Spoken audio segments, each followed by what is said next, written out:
ஹாய்மா, ஹரிக்குட்டி ஸ்கூல்லேருந்து வந்துட்டாங்க. வந்தோன்னே கை கால் முகம் கழுவி விட்டாச்சு. அவரும் வழக்கம் போல் நேராக கிச்சனுக்குள்ளே வந்துட்டாருங்க. நான் சாப்பாடு எடுத்து வச்சிட்ருக்கேன். இன்றைக்கி சமையல் காலையிலே முடிஞ்சிடுச்சுங்க. கூனி மீன் கருவாடும் முருங்கைக்கீரையும் போட்டு துவரையும் வச்சுருந்தேங்க. சூப்பராக இருந்துச்சு.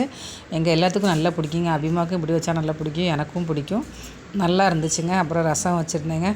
ரசம் வச்சு சாப்பிட போகிறேங்க. நான் அப்போதே சாப்பிட்றேன். ஏன்னா பசி எடுத்துச்சு, சாப்பிட்டுட்டேங்க. நான் 10:30 மணிக்கெலாம் செல்லு பார்த்துட்டு இருந்தேங்க. நான் எப்படி தூங்குனேன்னே தெரில. நான் காலையில் உள்ள வீடியோ எடிட் பண்ணிவிட்டு போஸ்ட் பண்ணிவிட்டு தாங்க படுத்தேன். அப்புறம் பார்த்தா நான் நெட்டை ஆன் பண்ணாமல் விட்ருக்கேன் போல். ஆனால் அது போஸ்ட் ஆகவே இல்லை.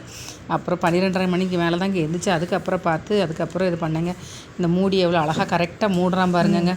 வேறு பாத்திரத்தில் வச்சா மூடுறான். அவனுக்கு அதெல்லாம் தெரியுங்க. சொல்லாமலே நிறைய விஷயங்கள் அழகாக பண்ணுவான். சில நேரம் சொன்னால் கூட அந்த வேலையை செய்ய மாட்டான். என்ன பண்ணுறதுங்க, அவன் என்ன செஞ்சாலும் என் தங்க செல்லம்ல. ஓகேம்மா, அவனுக்கு சாப்பாடு ஊட்டிட்டு வரேம்மா. பாய்மா.